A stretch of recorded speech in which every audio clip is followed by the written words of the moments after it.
Guys, today I want to go over Revelation, over the seven trumpets, kind of talk a little bit about what I have discovered so far. And like I mentioned earlier, and I got this up in my about section on the YouTube, is that anybody that's watching these videos, I'm not publishing these as absolute truth. What I'm doing is that I'm documenting my journey of just of finding out Bible truth, looking at history, world events, about what the writings of Ellen White say, about other writers say. I'm kind of comparing everything, and we're trying to figure out what the absolute truth is about the Bible. So I'm just documenting these Bible studies and these readings and stuff like that, as a way to, as maybe it could help somebody out there that's wanting to look at these things, and not knowing where to go to research. So that's all I'm doing with these videos. So I mean, I could be wrong on something. I'm asking the Lord to help me in these Bible studies, to guide me and show me what the truth of the Bible is.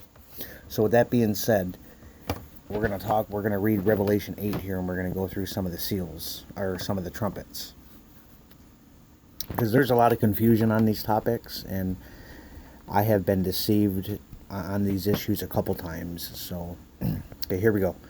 Revelation 8, verse 1. And when he had opened the seventh seal, there was silence in heaven about the space of half an hour. I don't know what that means yet. And I saw the seven angels which stood before God. To them were given seven trumpets. Now let's look at that word trumpet for a second. It's the Greek word salpinx. Salpinx. Okay? It just means a trumpet. Perhaps through the idea of quavering or reverberation, a trumpet. That doesn't help me at all. I have heard that it's a trumpet signifies two things, and I'm not sure if this is correct. But a trumpet would signify war on the earth, and it would signify a gathering of God's people. That makes sense, you know. You blow the trumpet when a war, when there's trouble. I mean, when there's danger approaching. I mean, that makes sense. But we'll have to look at what the trumpets say in the Old Testament and what God gives the actual definitions of what the trumpets mean. Verse 3. And another angel came and stood at the altar, having a golden censer, and there was given unto him much incense, that he should offer it with the prayers of all the saints upon the golden altar which was before the throne. Now notice how the incense is not the prayers of the saints. Now, from my understanding so far, the incense, it is God's intercession for us. It was either Jesus's prayers. It's what's mixed in with our prayers so they can reach God. That's how I understand it so far. Let's look at verse 4. And the smoke of their incense, which came with the prayers of the saints, ascended up before God out of the angel's hand. And the angel took the censer and filled it with fire of the altar and cast it into the earth. And there were voices and thunderings and lightnings and an earthquake. Notice how they're at the altar here. So this is telling us that this is still taking place in the holy place. Jesus has not yet entered the most holy place. So this is before 1844. Okay. All right, verse 6. And the seven angels, which had the seven trumpets, prepared themselves to sound. The first eight. Now I'm going to go through these first four trumpets, and I'm going to explain them how I understand them. Now, I could be wrong on this. This is just what I have so far, what I've gathered through all the research that I've done and the studies that God has shown me. And I'm trying to find out if this is the truth. Because there's two major claims that I've seen in the SDA church with the trumpets. One group says that they're about the breaking up of the western and eastern parts of Rome. And then the seventh trumpet would be the breaking up of the whole world. And then there's another belief that it has nothing to do with that. And in fact, the first trumpet was 70 AD with the fall of Jerusalem. And then the papacy's reign would be the fourth trumpet. And I don't believe in that one. From the one that God has led me to understand is I'm going to explain to you guys here, and we're going to find out if it is the truth in these studies. All right, now check this out, guys. The first angel sounded, and there followed hail and fire mingled with blood, and they were cast upon the earth, and a third part of trees was burned up, and all green grass was burned up. Okay, that's the first one. Okay, now from I understand it that this is the Goths, the barbarian tribe, the Goths that invaded Rome from the north, and this happened. And this was the general, the guy who was in charge of the Goths at this time. His name was Alaric, and this would have covered a time period of about 395 A.D. up until about 410 A.D. And I believe he died in 410. I'll have to verify that later. But so, and it says that there followed. Notice how it says hail and fire mingled with blood. Hail would represent that the barbarian tribes came from the cold, icy north of Germany. That's where they came from. Okay, so hail would be a good explanation. Okay, and the fire mingled with blood. Now what they did, they came down from the north, and they went right into Rome, and they started killing people. It was like an army that came, and they were destroying people, and because these people had been persecuting and killing the barbarians and their families, for years that this was taking place. They were persecuting the Christians and just killing lots of people. So they were very upset. So they came down and just ripped apart Rome. They came from the north. So the mingled with blood would represent all the bloodshed. And it says here that the third part of the trees was burnt up, and all the green grass was burnt up. Well, a tree a lot of times represents people. So this is probably telling us that a third part of the people that they attacked died. That's from how I understand it. Okay, so that would cover 395 AD to 410. And this is all taking place in Western Rome, the Western Empire. All right, let's look at the second one. And the second angel sounded, and as it were a great mountain burning with fire, and it was cast into the sea. And the third part of the sea became blood. And the third part of the creatures which were in the sea and had life died. And a third part of the ships were destroyed. Now, I'm going to just tell you how I understand it so far. The second angel, this represents a man by the name of Genseric. Now, Genseric was the general, the leader of the Vandals, the Vandal barbarian tribes. And from what I've seen so far is what they did is they were from the north, but they went down to the northern tip of Africa, which would be south of Rome. And what they did is that, I could be a little mixed up on this, but from what I've seen, they cut off the food supply to Rome in northern Africa. They cut the bread supply, okay? And then what they did, now I don't know if they overtook the Carthaginians or if they just asked the Carthaginians to train them, but when they were in Carthage was, they were known as like the masters of the sea. They were the greatest warriors. They were like the naval fleet of the ancient people. They were so if you were trained by them and you knew how to do warfare by the navy, by the sea, you could really do a lot of damage. And what Genseric did is the Vandals, as they learned from the Carthaginians how to fight war and how to control the sea. So what they did then is they came up from the south, and they came up into Rome and cut off the water. You know what I'm saying? They're coming up from the sea. So there's Rome, and they have no way out. They're getting attacked by the north by the Goths, and then from the south and the sea and all around, they're getting attacked by the Vandals, and it's just ripping apart Rome. Now, Genseric, the leader, his career was 40 years. It started in 428 AD, and I believe he died in 468 AD. I'm pretty sure he died in 468.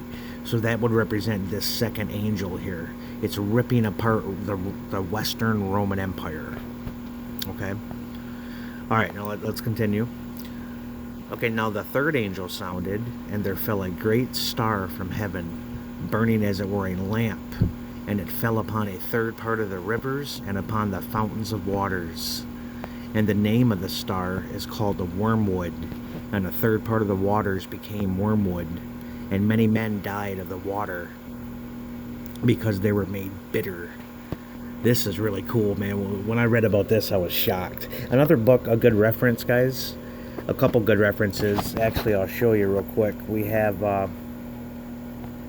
Ellen White tells us. Now, I don't know. This verse was from the Review and Herald in 1905.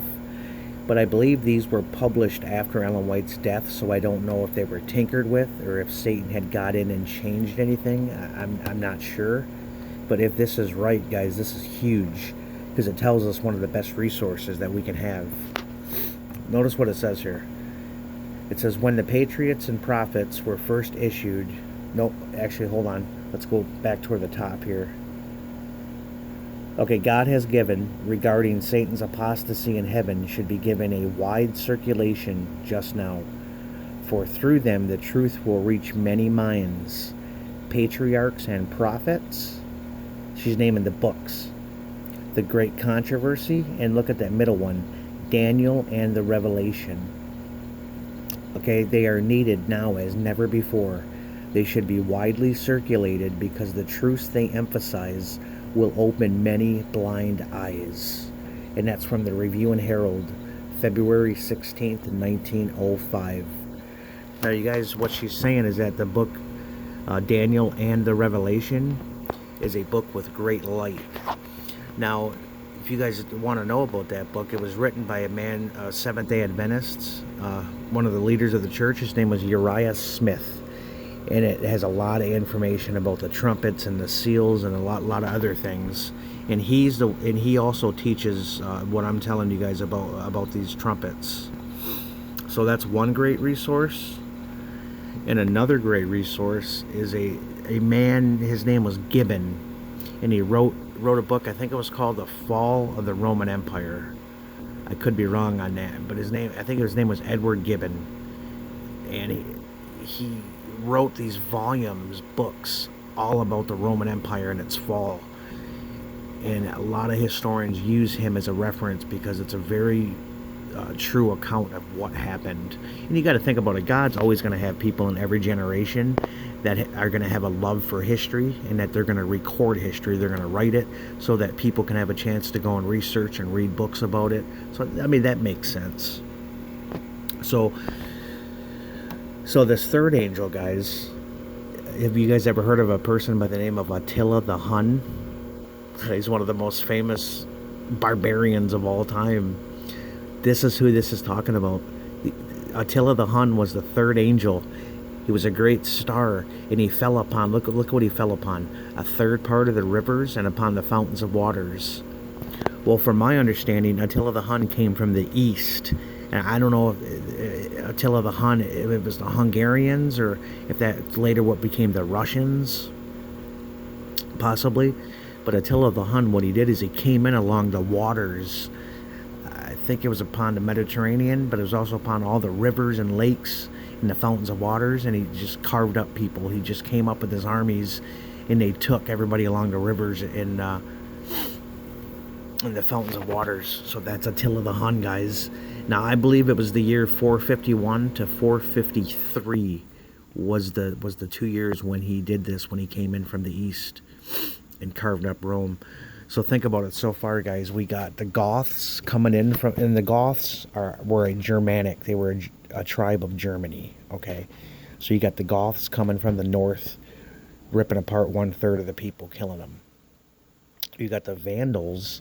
Whenever you hear the word Vandals, just think they were the Navy. They were the naval fleet of the day. They went down to Africa, cut the food supply off to Rome, and then they trained with the Carthaginians, the Carthage warriors, and then they commanded their naval fleet, and they came up from the south, and they cornered Rome and cut them off from the water. So they're getting destroyed from the north and the south. Food supplies cut off, and now they got Attila the Hun, the third angel, coming in from the east, and he's attacking everybody along the rivers and fountains of waters. So it's just God showing us how the trumpets is what ripped apart Rome. It was the trumpets. It's incredible, man. And there's a lot more information about this stuff. This is just what I've been reading about and found out so far. But let's look here, verse 12. We're going to continue. This is one more, and then I'm only going to talk about the 4 trumpets in this video. And later what I'm going to do is I'm going to try to start getting research videos. And what I want to do is I want to create like a library, like a quick access guide of references. Like Genseric and Alaric and Atilla the Hun. I want to make a video and get the actual reference that people can like watch the video real quick, and like a library they can find out when Attila the Hun, when he reigned and what he did, like real quick. I want to kind of create like a historic guide, kind of something like that. So something I'm going to work on here. But let's look at verse 12. And the 4th angel sounded, and a third part of the sun was smitten, and a third part of the moon, and a third part of the stars. So as the third part of them was darkened, and the day shone not for a third part of it, and the night likewise. Now this is what I understand so far.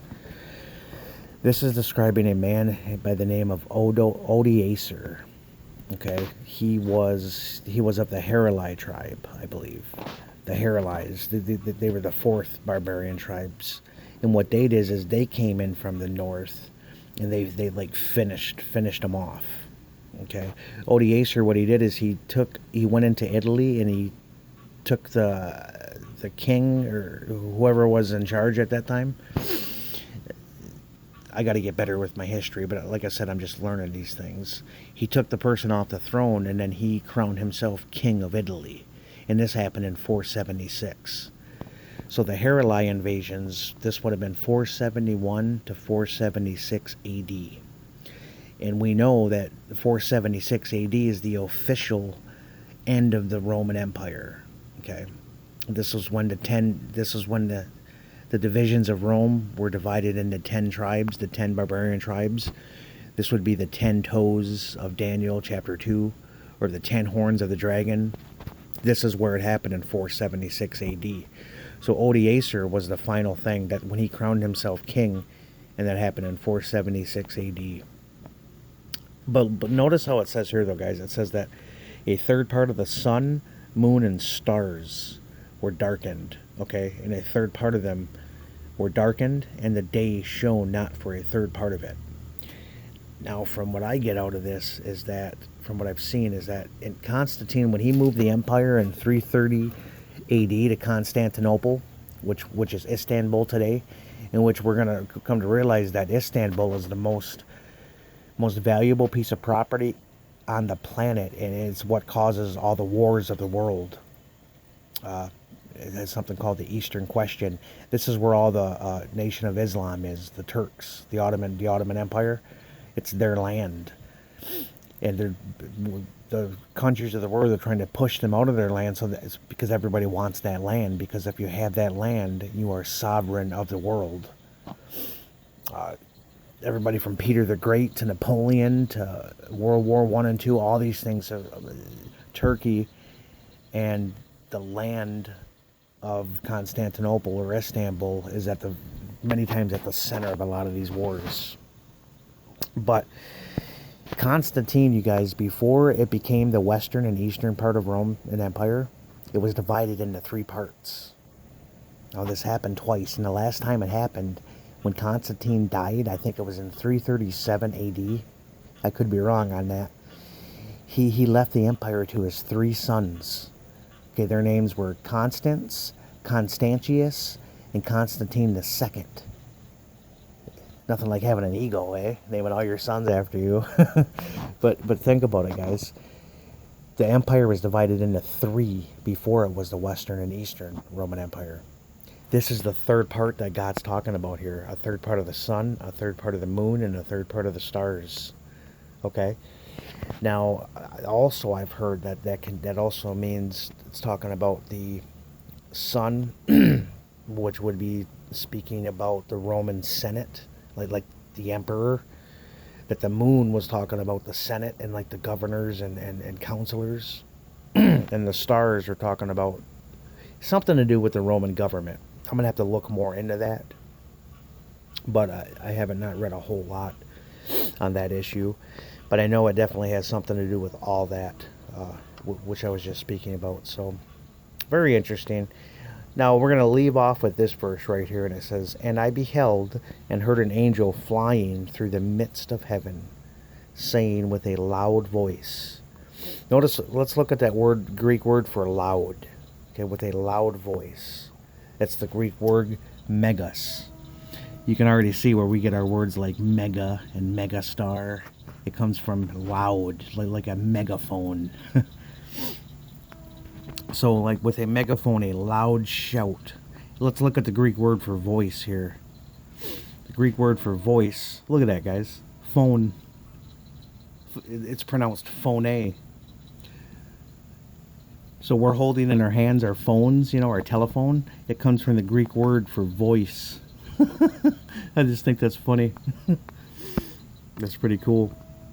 And notice what he says, saying with a loud voice, "Woe, woe, woe to the inhabitants of the earth, by reason of the other voices of the trumpets of the three angels which are yet to sound." Okay, guys, there are three woes mentioned here. And when you see that word woe, just think of war. There's three woes. Think of three wars. War, war, war. Okay, now these last three woes, the first woe is the first woe would be the fifth trumpet.